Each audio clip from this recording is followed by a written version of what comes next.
देखो दोस्तों, सबसे पहले तो मैं लूंगा एक आध क्वेरी के बाद में, फिर उसके बाद में सब्जेक्ट पर चर्चा करेंगे। वीडियो बड़ा इंटरेस्टिंग होने वाला है, ध्यान से आप लोग सुनिएगा इसको, क्योंकि ये सबके लिए अप्लीकेबल है। तो अभी देख लेते हैं क्वेरीज, ठीक है ना। और विजय गुप्ता जी बोल रहे हैं, सर मैं मंथली 35,000 की एसआईपी करना चाहता हूं, प्लीज बताएं कौन सा फंड मैं ले सकता हूं, मुझे स्टेप अप नहीं करना। ओके, 35,000 को ले चलना है और मेरी एज 38 है, time 10 years. Okay Gupta ji, आपकी क्वेरी हम लेंगे कल, ठीक है ना। और क्योंकि कल है बकरीद। बीरू आनंद सर क्या बोल रहे हैं कि जुगानी सर 70% मार्केट क्रैश होगा नेक्स्ट ईयर, क्या है मामला, इस पे एक वीडियो बनाइए। ओके, आज इस पर चर्चा करेंगे। मोहित नेगी जी बोल रहे हैं, thank you sir for your suggestion and thank you for knowledge, thank you so much मेरा क्वेश्चन लेने के लिए।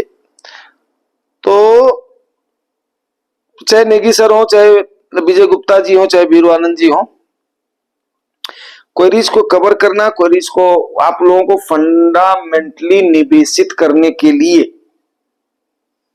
तैयार करना, और गिरावट के समय आप क्या स्टेप लेंगे वो, प्लस आप कैसे कैसे निवेश करें, सावधानियां क्या क्या बरतें, वही बताना तो जुगाई टॉक्स का उद्देश्य है। तो सबसे पहले अभी आ जाते हैं आज के सब्जेक्ट पर। टाइम बिल्कुल नहीं व्यर्थ करेंगे। क्या मार्केट में 70% रियली क्रैश होने वाला है? क्या मार्केट में बबल है? क्या दिमागी उपज है? इसमें रियलिटी कितनी है? और अगर होता भी है, इन केस अगर होता भी है, बिल्कुल विस्तृत चर्चा करेंगे। तो उसके बाद में हमें क्या स्ट्रैटेजी लेनी चाहिए, और पिछले जो क्रैशेस हुए हैं उन्होंने रिकवर कितने टाइम पर करे हैं वो भी देखने की कोशिश करते हैं। तो सबसे पहली बात तो ये देख लेते हैं कि आखिर में ये शगुफा आया कहां से, ठीक है। इंडियन मार्केट की बात चले तो जनवरी से लेकर के मई तक में काफी उतार चढ़ाव दिखा है। एफआईआई ने सेलिंग करी है। हमारे यहाँ इलेक्शन का त्योहार आया, इलेक्शन उसके बाद में त्योहार कंप्लीट हुआ, नई सरकार का गठन हुआ। अभी प्री बजट रैली हम लोग एंजॉय कर रहे हैं। बजट सेशन में अभी क्या होगा, उम्मीद तो हमें वही है कि मार्केट हमारे इन्वेस्टर्स को फिर इन्वेस्टमेंट का मौका देगी। तो इन सारी चीजों पर अभी हम लोग चर्चा कर रहे थे। अचानक एक इकोनॉमिस्ट है यूएस के, जिन्होंने ये अपनी प्रेडिक्शन कर दिया। क्या प्रेडिक्शन किया उन्होंने कि स्टॉक मार्केट विल क्रैश 70% और मोर देन 2008 क्रैश। उन्होंने 2008 के क्रैश की तुलना करी है कि 2025 में आने वाली है। रीजन उन्होंने क्या दिया है, crash driven by inflated asset price. Crash driven by inflated asset price ये उन्होंने दिया है।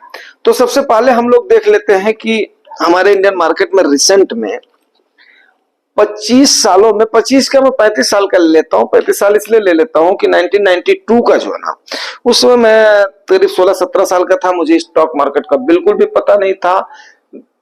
ये मान करके चलो कि मैंने कॉम्पिटिटिव एग्जाम देना शुरू किया जब, तो उसके बाद में ये सारी चीजें हमारी समझ में आनी शुरू हुई। bubble.com क्या है, bubble.com उस समय हमें तो नहीं था। Y2K जो आया था ना, उसके बारे में हमें पता था। बाद में पता चला कि मार्केट वगैरह क्रैश हो गई है, उस पर जरूर चर्चा करेंगे। सबसे पहले देखते हैं हमारे यहाँ का जो बिगेस्ट क्रैश आया था, वो 80 के बाद में जो हमारे यहाँ पर आया था, वो 1992 में हर्षद मेहता और केतिन पारिक का नाम उसमें आया था, जिसकी वजह से हमारी मार्केट एक बार क्रैश हुई थी, ठीक है ना। इसमें कोई तो राय नहीं है। रिकवर कब करी, ना तो मैंने डाटा देखा, ना मैं देखने के लिए उसको इंटरेस्टेड हूं। क्यों, वो एक फेज है। अब ले लेते हैं हम bubble.com या Y2K का जो आया था 2000 का, यहां से हम चर्चा शुरू करते हैं, ठीक है ना। और उसी समय इसका रीजन लोग दे रहे हैं कि उससे लोग जूझ ही रहे थे। तब तक क्या हुआ कि 9 सितंबर का अटैक हो गया अमेरिका के ट्विन टावर पर, ये आप लोगों को पता है। उसके बाद में इंडिया में क्या हुआ, 13 दिसंबर 2001 को हमारे संसद भवन पर अटैक हो गया। दो ये कोइंसिडेंस मानते हैं कि 9 सितंबर को वहां पर हुआ, 13 दिसंबर को हमारे यहाँ पर हुआ, और काफी सारा इफेक्ट पड़ा 2001 में, 2000 से लेकर के 2001 तक। लेकिन 2003 में ही मार्केट जो है रिकवर कर गई, और 3 से 8 तक क्या रैली आई, क्या रैली आई, क्या रैली आई, ठीक है ना। तो इसमें क्या हुआ था कि जो bubble.com था, उसमें क्या थी कि आईटी की सेक्टर की जो प्राइसेस थी ना, वो बहुत ज्यादा ओवर वैल्यूड हो गई थी। आज की सिनेरियो से हम इसको अगर कंपेयर करते हैं तो क्या सिनेरियो है बताएंगे आप लोग। आज के टाइम पर तो हमारा आईटी जो है ना सेक्टर, वो काफी बढ़िया खरीदने का, माला माल करने का मौका है। अगर जो सेक्टर में जिनको भरोसा है कि हाँ थोड़ा सा मेरे को ये देगा, ठीक है ना। किसी टाइम पर 100 की प्राइस पर इसका मल्टीप्लीकेशन होता था, किसका, इन्फोसिस का। आज के टाइम पर देखिए 20 पर भी कोई लेने को तैयार नहीं है। टाइम टाइम की बात होती है, बट ऐसा नहीं है, आईटी आएगा। चलिए अभी बात कर लेते हैं कि वीरू आनंद जी ने जो ये सवाल पूछा है, क्या 70% क्रैश आने वाला है। पहली बात तो मैं यार वीरू आनंद जी, सबसे पहले तो क्रैशेस को देख लेते हैं और उसके बाद में फिर इस पर नहीं, चलो इसी को चर्चा कर लेते हैं, फिर आएंगे। अभी bubble.com का हमने कर लिया है, रिकवर इसका बता दिया है आपको, और आगे बताऊंगा लास्ट में कि इन्वेस्टर ने क्या करना है, वो तो मैं हमेशा बताता हूं। और ठीक है, तो देखिए अब इन्होंने जो प्रेडिक्शन किया है अमेरिका का और हमारे हालात, आप लोगों को याद होगा एक बात मैंने बताई थी कि $560 बिलियन जो है ना, वो अमेरिका के अंदर रिजर्व रखा हुआ है, वो इलेक्शन टाइम पर इनफ्लो होगा। ठीक है, अब इनके ये देखिएगा, यही बात मैं आपको बोलता हूं कि आपका जो है, जब आप कॉम्पिटिटिव एग्जाम देते हो ना, तो आपका कम से कम कभी आपने नहीं सोचा है कि ये हमारा लिंक्ड हो जाएगा।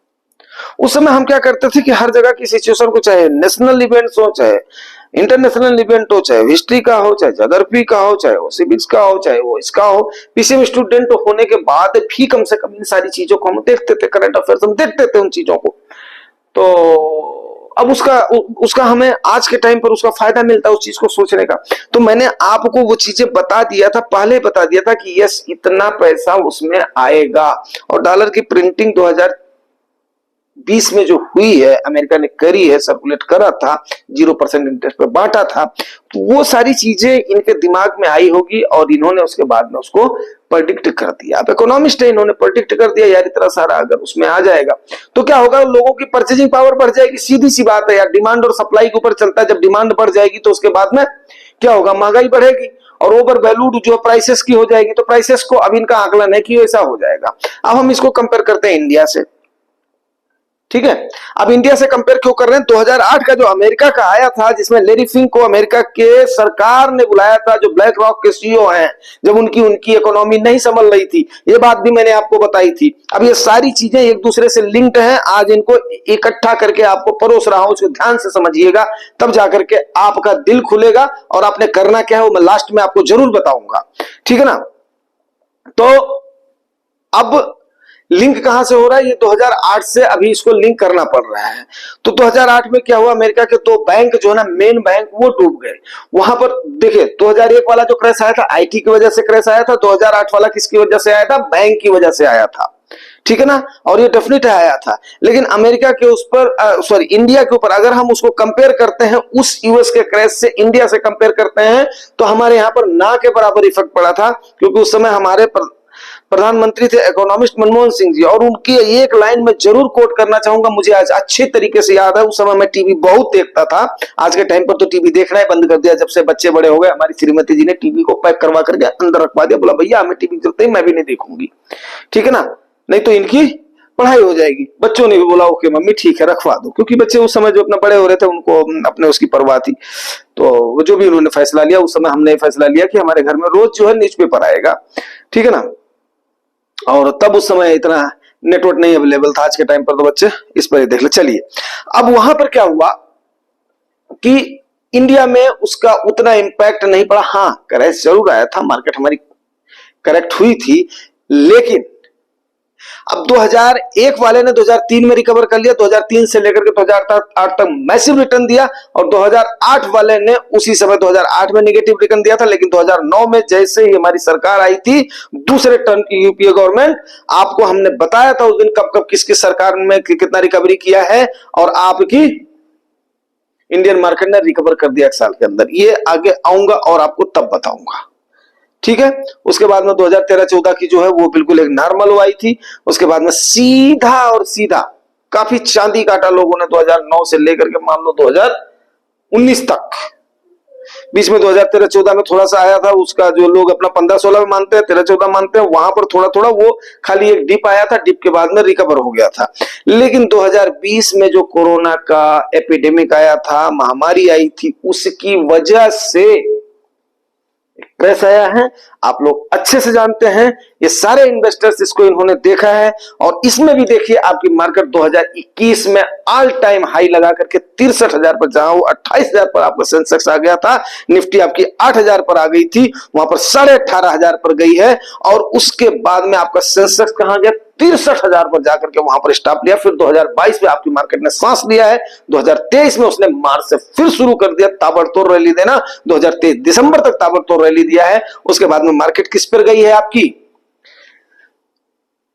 किस चीज का? दो चीजों का मार्केट में क्या होता है? करेक्शन होता है। एक तो आपका टाइम का करेक्शन होता है, दूसरा आपका किसका होता है? प्राइस का करेक्शन होता है। तो टाइम का करेक्शन आपकी दिया है, उसके बाद में आपको अगेन आपकी मार्केट ने इलेक्शन जैसे हुआ, प्री बजट रैली थोड़ा सा उसने रिटर्न दिया है, उसके बाद प्री इलेक्शन रैली, इलेक्शन के टाइम पर थोड़ा सा डिप हुई है 7-8%, उसमें रिटेल्स ने बाई किया है, रिटेल्स ने उस पर भी आता हूं मैं, ठीक है। तो ये सिनेरियो मैंने 92 से लेकर के और यहां तक की आपको रख दिया, मार्केट ने कितने टाइम पर रिकवर किया है और क्या क्या किया है। अब आ जाते हैं इनकी भविष्यवाणी पर। भविष्यवाणी भी मैंने कवर कर दिया है, ठीक है ना। भविष्यवाणी इन्होंने किया है तो यूएस को देख करके किया है। इंडिया का सिनेरियो बिल्कुल अलग। क्यों अलग है मैं आपको एक बात बता दूं वीरवारन जी, और यह सारे मतलब जो है ये हमारे जो सब्सक्राइबर्स हैं या हमारे व्यूअर्स हैं, न्यू व्यूअर्स हैं, आपको ये जानना बहुत जरूरी है कि इंडिया की जो मार्केट है वो सबसे बड़ी कंज्यूमर मार्केट है। आज के टाइम पर आप बताओ कौन सी ऐसी कंट्री है, कहीं पर भी किसी भी कंट्री में आप चले जाओ, वहां पर आपको इंडियन जरूर कमाते हुए मिल जाएंगे। उसका इफेक्ट क्या होता है? वो डॉलर कमाते हैं, डॉलर हमारे यहां पर आ रहा है, तो हमारी अच्छी खासी मैन पावर है।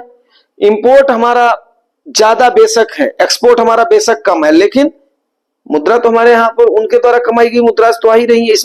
इसको आप लोग क्या डिनाई करोगे? इतनी मैन पावर आप देख लो, जितनी हमारी मैन पावर बाहर है, ट्रेंड मैन पावर बाहर है, या इवन समझ लो मजदूर के रूप में मैं मानता हूं कि जो गल्फ कंट्रीज में हमारे बहुत सारे लोग हैं, अच्छे अच्छे क्या नाम है आईटी उसके तौर पर हैं, और भी बहुत सारे हैं। यस, उसके बाद में इंडिया के अंदर देखो कितना बड़ा हमारा कंज्यूमर मार्केट है, क्या आप बताइए हमें।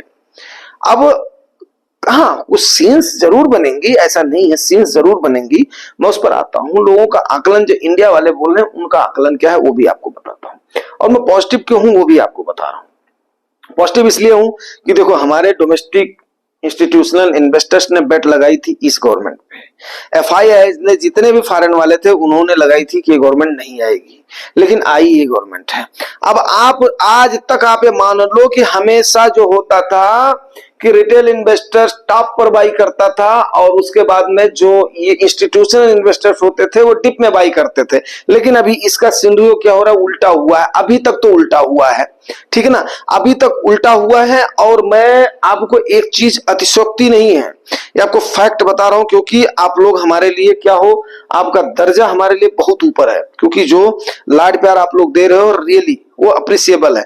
इसीलिए मैं कोई भी तामझाम इसमें नहीं कर रहा हूं। यस, बिकॉज मुझे पता है कि कितनी चीजें, कितनी डेप्थ चीजें हमें पता है। मैं आपको एक बात बता रहा हूं कि आप मान लो कि एक मनरेगा में मजदूरी करने वाले बंदे से लेकर के, दिहाड़ी मजदूर से लेकर के, और तकरीबन मान करके चलो कि 2.5-3 लाख रुपया जो लोग हर महीने चाहे तनख्वाह के तौर पर मान रहे हैं, चाहे उनकी 35-40 हजार रुपए की जो है एनुअल इनकम हो रही है, वहां तक मेरा उठना बैठना, एक आम आदमी से लेकर के और उस लेवल तक मेरा उठना बैठना है। ये आप रियलिटी आप ये मान लीजिए, ठीक है ना। तो अब आप ये समझ लीजिए। और दूसरी बात मैं आपको एक बात बताऊं कि यार चलो ठीक है, थोड़ा सा भी इसमें हो जाना चाहिए, क्योंकि आज छुट्टी का दिन है, पर्सनल टॉक भी हो जानी चाहिए। दूसरा क्या है कि मतलब आप ये मान करके चलिए, जो काम हमने अपने बचपन में युवावस्था में किया, मैंने उसको छोड़ा नहीं। सोशल अडॉप्टेबिलिटी मेरी बहुत ही अच्छी है। एंड अगर एक मतलब आप ये मान करके चलो कि मजदूर क्लास के लोग अगर काम कर रहे हैं, तो हमने भी अपने खेतों में उनके साथ बैठ करके दाना पानी किया है, कुदाल चलाई, हल चलाई, मैं उनके साथ कंफर्टेबली कर लेता हूँ। उसके बाद में मेरे जितने भी मैक्सिमम मित्रों ने क्या किया, अपना अपना बिजनेस शुरू कर दिया है। हमारे पिताजी का मैंने आपको बताया था, बहुत अच्छा उनका नेम फेम था, काफी जो अच्छे खासे बिजनेसमैन है, सेठ हैं बस्ती के, हमारा जो एक और ब्लॉक पड़ जाता है वहां के, और जो पाड़े बाजार पड़ती है वहां पे श्याम वस्त्रालय मेरे को आज भी याद है, मेरे पिताजी के नाम पर था। वहां से हमारे लिए कपड़ा उधार ही आ जाता था, साल साल भर हम नहीं देते थे उसका पैसा। जब हमारा गेहूं बिकता था, धान बिकता था, या जो हमारा गन्ना बिकता था, उसका हिसाब किताब होता था, तब जाता था। उनके यहाँ से आना जाना होता। हमारे पिताजी की अच्छी वो थी, अपना रेपुटेशन थी। तो उस क्लास के सारे बच्चे जिन्होंने आज अपने पेरेंट्स के बिजनेस को अपना संभाल लिया है, वहां पर भी हमारा मतलब उठना बैठना है। तो मेरे कहने का सेंस ये है कि तकरीबन इतने तबके, भाई देखो, राजनेताओं से हमारे नहीं है, वकील साहब के, मास्टर साहब के, ठीक है, हमारे टर्म्स नहीं है। गुंडा मवाली से हमारे टर्म्स नहीं है, सीधी सी मैं बात बताऊं। लेकिन जो एक इस टाइप के लोग हैं, जो संभ्रांत लोग हैं, चाहे वो वर्किंग क्लास हैं, चाहे वो बिजनेस क्लास हैं, चाहे वो इस क्लास के हैं, तो मतलब जिनको कि अपने काम से काम है, उस टाइप के लोगों से हमारा उठना बैठना है। तो हमें तो कहीं पर भी ऐसा नहीं लगा है, हमें कहीं पर भी ऐसा नहीं लगा है। उस क्लास से भी मतलब मेरे कहने का मतलब इन द सेंस ये है कि मैं उसको आपको आइडेंटिफाई नहीं करवा रहा हूं। मेरे कहने का मतलब ये है कि वो तबका जिसके ऊपर महंगाई का असर पड़ता है, उनके यहाँ भी मेरा उठना बैठना है। और जिनके ऊपर महंगाई का असर नहीं है, जो टैग देख करके सामान नहीं लेते हैं, उनसे भी है, ठीक है ना। अब वो तबका जो पत्तल पर रख करके खाना खा लेते हैं, उनसे भी है। और जो छुरी और आपका कांटा चम्मच लेकर के खाते हैं, उनसे भी हमारा है। तो कुल मिलाकर के अब मेरे को तो ऐसा नहीं दिखाई दिया है कि जिनको इंडिया की ग्रोथ पर, इंडिया की मार्केट पर, या इंडिया में अभी ऐसा करके हो गया। मीन्स क्या है कि हर तबके के जो इन्वेस्टर को भी मैं जानता हूं, कैसे वो अपने एसेट को डाइवर्सिफाई करते हैं वो भी मैं जानता हूं। तो इन चीजों को लेकर के बहुत अच्छा एक मिला जुला सीखने का एक मौका मिलता है कि जब आप अपनी क्लास से जो कनेक्टेड रहते हो ना, कनेक्टेड रहने से क्या होता है, जब उनसे उस लेवल की आप बातचीत करते हो, तो वहां पे आपको बहुत कुछ सीखने का मौका मिलता है। और मैं आपको एक बात बताऊं कि पहली बात तो ऐसा तो इंडिया में होने से रहा, करेक्शन को, टिप को, और मैं बिल्कुल एकदम से, मैं क्या मतलब जो है, जो सीन्स मुझे दिखाई दे रहे हैं, तो मेरा आकलन है, और या इवन जो मैं मिस्टेक कर रहा हूं, निकट भविष्य में मुझे इस टाइप का सीनरियो नहीं दिखाई दे रहा कि इतना बड़ा कोई करेक्शन आ जाए, कोविड के जैसे आ जाए, या 2008 के जैसे आ जाए, या आईटी बबल वाले 2000 और 2001 के जैसे आ जाए। तो ऐसा मेरे को नहीं दिखाई दे रहा। 10-15% का तो डिप तो मार्केट में कभी भी आ सकती है। जब 20% से अबव होता है, तभी जाकर के फिर बियर साइकिल शुरू होती है। अब इकोनॉमिस्ट है, उन्होंने अपनी कंट्री को देख करके बोल दिया होगा, उनकी कंट्री, हाँ, अगर उनकी कंट्री में कुछ ऐसा मेजर होता है तो एक जर्क हमारे यहाँ पर जरूर आएगा। वो जर्क आने का मतलब क्या है कि हमारी मार्केट फिर उसको अडॉप्ट कर लेगी। पहली चीज क्या है कि हमारी मार्केट उसको अडॉप्ट कर लेगी, इसमें कोई भी दो राय नहीं है। अडॉप्टिबिलिटी हमारी मार्केट की भी बहुत अच्छी है। क्यों अच्छी है? क्योंकि हमारे यहाँ का देखो, चाहे आईटी सेक्टर हो, चाहे ऑटो सेक्टर हो, चाहे आपका एफएमसीजी हो, चाहे आपका इंफ्रास्ट्रक्चर हो, तो हर जगह पे हमारे यहाँ पर तो यार कंज्यूमशन है, सबसे बड़ी कंज्यूमर मार्केट है हमें, तो सवाल ही नहीं पैदा होता है यार, पहला।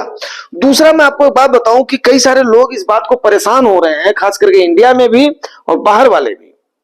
आना तो सारे चाहते हैं, एफआईआई भी आना चाह रही है। इंडियन मार्केट अभी उनको अट्रैक्टिव लग रही है। अब देखिएगा, जब भी थोड़ी सी डिप आती है तो उसके बाद में लोग बाई करते हैं। अरे बायर और सेलर तो अभी हो रहे, डीआई और जो एफआईआई, तो ये लोग तो खुद जो कंफ्यूज है कि आखिर इंडिया में ये चल क्या रहा है। इंडिया में चल ये रहा है कि मैं आपको एक बात बताऊं कि अभी आज का हमारा जो युवा है ना, कुल मिलाकर के काफी स्मार्ट हो गया है। प्रौढ़ तो स्मार्ट है ही है, वो तो है ही है। और दूसरी बात क्या है, जो हमारे जैसे इन्फ्लुएंसर्स हैं, उन्होंने बिल्कुल एकदम से, बहुत सारे लोग हैं, तो उन्होंने क्या कर दिया है, आम लोगों को उनको जगाने का उनका काफी उनका श्रेय जाता है। और जो मैं आपको बार बार ये चीज बोलता हूं, अभी आ जाते हैं कि यार इसमें हमने करना क्या है। पहली बात तो क्या यार, क्रैश आने की वीरू आनंद जी नहीं है। दूसरी बात पर आ जाता हूं, अब हमने करना क्या है। करना हमने वही है जो मैं आपको बार बार उन चीजों को लेकर के एम्फेसाइज करके बोलता हूं। 100 माइनस एज का फार्मूला हमने अडॉप्ट करना है। जिसकी जो भी एज है उसको अडॉप्ट करना है। अडॉप्ट करने के बाद में बिल्कुल एकदम से ग्रीडी भी नहीं हो जाना है, बिल्कुल एकदम से डर भी नहीं जाना है, एवरेज बंदा बन करके चलना है। तो अगर आप इस प्रकार से एवरेज बंदे बन करके रह रहे हो और 100 माइनस एज का क्राइटेरिया फॉलो करके इक्विटी में उतना पोर्शन बना रहे हो, प्लस आपको मैंने ये भी इसीलिए साथ साथ बताने का मेरा मकसद ये था कि इतने टाइम पर हमारी मार्केट रिकवर कर गई है, तो रिकवर कर गई तो वहां पर हमें डरना तो है ही नहीं। हाँ, एक बात है, अब जैसे सनपॉल दादा जैसे जो हो गए हमारे, और जो ऐसे हो गए जो अभी जिनको भी समझ नहीं है मार्केट की, या उन्होंने उतना पैसा लगा दिया है कि जितना मतलब उनको नहीं उतना लगाना चाहिए, वहां पर जाकर के मामला थोड़ा सा गड़बड़ होगा, वो थोड़ा सा पैनिक में आएंगे। तो उनसे मेरा अनुरोध यही है कि हमेशा अपने आप को तैयार रखना है। और मैं सही बताऊं कि चलो ठीक है, मान लिया पहली बात तो यार, जब इतना बड़ा कोविड हो गया था, कोविड में आपका 41,000 से लेकर खाली 29,000 पर आपका आया है, और 14,000 से लेकर के 8,000 पर आपका जो है निफ्टी आई है। इतना ही क्रैश आया है उस समय, 30% भी 25% भी क्रॉस नहीं कर पाया था, 30% नहीं क्रॉस कर पाया था। अब कुछ पर्टिकुलर शेयर गिर रहे हैं, जो लोग शेयर ले रहे हैं वो जाने, लेकिन मैं इंडाइसेस की, बेंचमार्क की और फंड्स की बात करूं तो इतना ही करेक्शन आया था, ठीक है ना। तो अब और उस समय जिसने जो जो डरा नहीं, अगर इन्वेस्टेड हो गया, उसको देखिए 2021 में वो लोग माला माल हो गए। तो अब उस चीज को समझने की कोशिश करें आप कि पहली बात तो ऐसी पॉसिबिलिटी है नहीं, और अगर पॉसिबिलिटी बनती है तो हमारे पास तो बाइंग की अपॉर्चुनिटी। अगर मुझे आज के टाइम पर 50%, 70% की तो बात ही छोड़ दो, ठीक है ना, मैं उनको डेंट जी को मैं बोल रहा हूं 70% की बात ही छोड़ दो, अगर 50% भी हमारी मार्केट क्रैश हो जाती है ना, हमारी मैं बोल रहा हूं, ठीक है, क्या होगा, पोर्टफोलियो हमारा जो है 50% उसमें चला जाएगा, रेड में चला जाएगा, ठीक है ना, रेड में चला जाएगा। उस समय हम कितनी ताबड़तोड़ बाइंग करेंगे, हमारे जैसे कितने ताबड़तोड़ बाइंग करेंगे, आप समझ रहे हो। अरे भाई, अगर हमें रिलायंस का स्टॉक, इन्फोसिस का स्टॉक, एचडीएफसी का स्टॉक, जो एसबीआई का स्टॉक और एचयूएल का स्टॉक, जितने भी ये हैं मेजर मेजर कंपनियां हैं, ये अगर हमें 50% पर भी मिल रही है ना, तो मैं तो बता रहा हूं, अपना गाड़ी, अपना जो है घर का जेवर गहना सब, क्योंकि आज के टाइम पर हमें समझ है, अगर हमें ऐसा बाइंग की अपॉर्चुनिटी मिलती है तो हम ये थोड़े करेंगे कि क्या बताएं, हम जितना है लेकर के भाग लेंगे। क्यों भागेंगे भाई, देश तो नहीं बैठा जा रहा ना। और इतना बड़ा होने के लिए, जब कोविड जैसी महामारी के टाइम पर जब लोग अनसर्टेन थे, तब उस समय नहीं हुआ है, तो नागासाकी और हिरोशिमा के जैसे क्या परमाणु बम कहीं पर गिर जा रहा है क्या? नहीं ना। तो अब रीजन एक तरफ वो दे रहे हैं कि ओवर वैल्यूड जो है उसके है एसेट्स हैं, उनकी वजह से गिर रही है। तो फिर समझने वाली बात है कि हमने कुछ भी नहीं करना है, हमने सिर्फ और सिर्फ अपनी पोजीशन बना करके रखनी है, और इन एफआईआईज को और जो बड़े बड़े पंटर्स बैठे हुए हैं ना पैसा लेकर के, इनको हमने मजबूर कर देना है कि तुम आओ और उसके बाद में हमारे से ऊपर बाई करो। तुम आज भी, अभी भी कितने लोग हमारे इसमें हैं कि जो कि बिल्कुल तैयार बैठे हुए, हमारे मेरे ही भी और जो है सब्सक्राइबर में से हैं, जो कि बिल्कुल एकदम से तैयार बैठे हुए, वो बोल रहे हैं भैया मैं जो हमें बताओ। अभी कल जो मैं अभी एक इनका आया था, अभी मतलब जो क्या नाम है इनका, नाम मैं वो कर रहा हूँ, मिस कर रहा हूँ, बीरू सर हो गए, ये अपना विजय गुप्ता जी, देखिए 25,000 की एसआईपी लेने के लिए तैयार है, प्रति लाख रुपया लेकर के लोग तैयार हैं इन्वेस्ट करने के लिए। अब आप सोचिए, इतनी सारी जो इनफ्लो जा रही है, एसआईपी की इनफ्लो जा रही है, प्लस उसके बाद में मई का देखिए कितना इनफ्लो आया, अप्रैल का देखिए कितना इनफ्लो आया, तो फिर कोई डरने वाली चीज नहीं है। अब ये रही बात कि गवर्नमेंट को सोचना है कि वो इंफ्रास्ट्रक्चर कितना डेवलप कर रही है, कितनी चीजें उनको मुहैया करवा रही है, ताकि हमारे यहाँ का प्रोडक्शन बढ़े, ताकि हमारे यहाँ का एक्सपोर्ट बढ़े, ताकि जो आम लोग उसमें जन भागीदारी कर रहे हैं उनका कम से कम उनको भी एक, कई लोग ये भी बोल रहे हैं छोटे लोगों का पैसा बड़े लोगों के पास आ रहा है। अरे बड़े लोगों के पास कहां आ रहा है मेरे भाई, अब बता दो यार। शेयर तो उनका है ना, ज्यादा से ज्यादा शेयर का अगर प्राइस कम होगा तो उनकी भी तो जो नेटवर्थ है उनकी भी तो कम होगी यार। आप मुझे एक बात बताएं, मैं अडानी अंबानी और जो है टाटा की बात कर रहा हूं, अगर उनके 50% उनकी वैल्यूज कम हो रही है, मैं मान रहा हूं, आप लोग ये बोल रहे हो, बहुत सारे पंटरों को मैं मतलब देख रहा हूं, वो बोल रहे हैं छोटे लोगों का पैसा बड़े लोगों के हाथ में जा रहा है, ये अच्छी बात नहीं है। अरे अच्छी बात क्या नहीं है यार, आपको ये अच्छा नहीं लग रहा है कि एक आम आदमी जिसको आप एक लोअर तबका बोल करके उसको हे की दृष्टि से रोड पर जाते हो, अपनी आप लंबोर्गी और वो वाली गाड़ियां लेकर के, तो उसको आप हे की दृष्टि से देख रहे हो, आज वो आकर के इन्वेस्ट कर रहा है अपनी छोटी कमाई को, इसके लिए आपको क्या डर हो रहा है? डर गए आप? आपको पैसा लगाने की हिम्मत नहीं हो रही है, आपको सरकार पर भरोसा नहीं है, आपको देश की तरक्की पर भरोसा नहीं, तो ये सारी चीजें जो है ना, उन चीजों को आप मान करके चलिए। क्योंकि क्या होता है कि ऐसे में मेरे बोलने का मतलब ये है कि कोई मैं वो नहीं कर रहा हूं, इतने सारे अगर मैंने डाटाज दिए, फैक्ट दिए तो बात फैक्ट है, लेकिन क्या है कि उस चीज को अपने इन्वेस्टर्स के मन से डर को निकालना बहुत जरूरी चीज है। जो मेरे व्यूअर्स और सब्सक्राइबर्स हैं उनको कहीं नहीं कर रही है। अगर कुछ हुआ, अभी पहली बात तो ऐसी संभावना नहीं है, 10-15% के लिए तो आप लोग बिल्कुल तैयार हैं। अभी जब इतने में आप लोगों ने इतना जबरदस्त बाई किया है, तो उसके बाद में तो और डिप आएगा तो और करेंगे। लेकर के आप लोग अपना भागेंगे नहीं। पहली चीज तो यह है कि लेकर के तो हमने भागना नहीं, पैनिक में तो आना नहीं, कहीं नहीं जा रहा है। म्यूचुअल फंड में तो मतलब ही नहीं है यार, इतना डाइवर्सिफाई होता है। तो उम्मीद करता हूं कि ये सारी बातें आपको समझ में आ गई। मिलते हैं कल, और जो कल के सेशन में, फिर उसके बाद में तब और किसी विषय पर चर्चा करेंगे। दूसरी बात क्या यार, जो नए व्यूअर्स आ रहे हैं तो उनको जो है बस 0.1 सेकंड लगता है सब्सक्राइब करने के लिए, एंड बाकी लाइक और कमेंट तो आप लोग अपना भर भर के कर रहे हो, उसके लिए बहुत बहुत धन्यवाद, बहुत बहुत जो है साधुवाद। Thank you very much. मिलते हैं कल किसी और सेशन में। शुक्रिया।